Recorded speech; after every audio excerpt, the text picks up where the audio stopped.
বিজয় নিশ্চিতে কৌশলী বিএনপি, যে বিবেচনায় বহিষ্কৃতরা মনোনয়ন পেয়েছেন। আগামী ফেব্রুয়ারির প্রথমার্ধে ত্রয়োদশ জাতীয় সংসদ নির্বাচন সামনে রেখে সব ধরনের প্রস্তুতি সম্পন্ন করেছে বিএনপি। নির্বাচনে জয়লাভ করতে নিচ্ছে ভিন্ন ভিন্ন কৌশল। ইতোমধ্যে সারা দেশের ৩০০ আসনের মধ্যে ২৩৭ আসনে সম্ভাব্য প্রার্থী ঘোষণা করেছে দলটি। বিএনপির সম্ভাব্য প্রার্থী তালিকায় স্পষ্ট বার্তা, জয়ের ব্যাপারে কোথাও ন্যূনতম ছাড় দিতে রাজি নয় দলটি। এজন্য মান অভিমান ভুলে পদবঞ্চিত ও বহিষ্কৃত নেতাদেরও দেওয়া হয়েছে মনোনয়ন। মূলত দলের জন্য ত্যাগ, নিষ্ঠা ও জনপ্রিয়তা সহ মাঠের নানা বাস্তবতা বিবেচনা নিয়ে মনোনয়ন দিয়েছে দেশের বৃহৎ এই গণতান্ত্রিক রাজনৈতিক দলটি।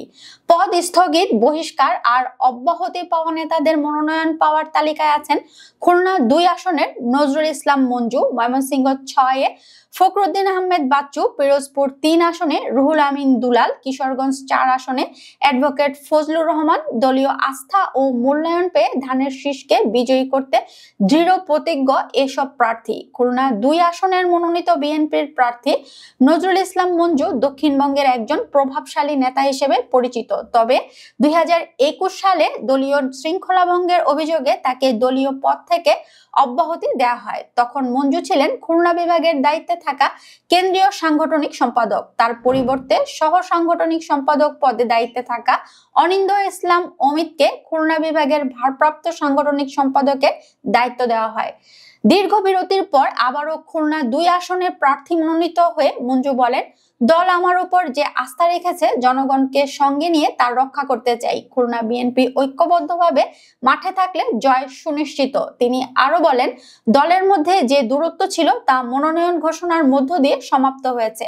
আমরা সবাইকে নিয়েই ঐক্যবদ্ধ থেকে ধানের শীষের প্রতীকের জন্য লড়াই করব। উল্লেখ্য, এর আগে ২০০৯ সালের জাতীয় সংসদ নির্বাচনে মঞ্জু সংসদ সদস্য নির্বাচিত হয়েছিলেন। এদিকে ময়মনসিংহ ৬ আসন থেকে বিএনপির সম্ভাব্য দলীয় প্রার্থী হিসেবে মনোনয়ন পেয়েছেন ফখরুদ্দিন আহমেদ বাচ্চু। যদিও ২০২৪ সালের ১ সেপ্টেম্বর দলীয় শৃঙ্খলা ভঙ্গের নানা অভিযোগে দল থেকে তাকে বহিষ্কার করা হয়। ফখরুদ্দিন আহমেদ ময়মনসিংহ জেলা দক্ষিণ বিএনপির যুগ্ম আহ্বায়ক ও ভালুকা উপজেলা বিএনপির আহ্বায়ক ছিলেন।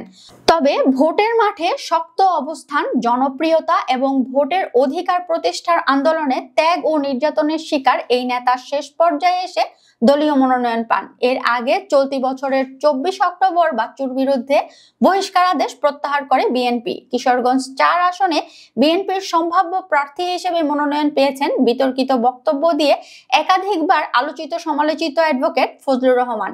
চলতি বছরের ২৬ অগস্ট জুলাই গণ অভ্যুত্থান নিয়ে কুরুচিপূর্ণ ও বিভ্রান্তিকর বক্তব্য দেওয়ায় বিএনপির চেয়ারপারসনের উপদেষ্টা পরিষদের সদস্য ফজলুর রহমানের প্রাথমিক সদস্য পদ সহ দলীয় সব ধরনের পদ ৩ মাসের জন্য স্থগিত করা হয়।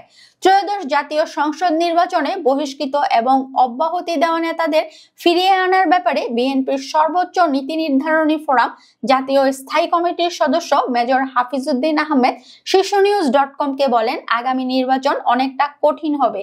তাই যারাই এলাকায় গ্রহণযোগ্য এবং জনপ্রিয় তাদেরই মনোনয়ন দেওয়া হয়েছে। যে প্রার্থী নিজের যোগ্যতায় নির্বাচিত হতে পারবেন, এ ধরনের প্রার্থীকেই বিএনপি দলীয় মনোনয়ন দিয়েছে।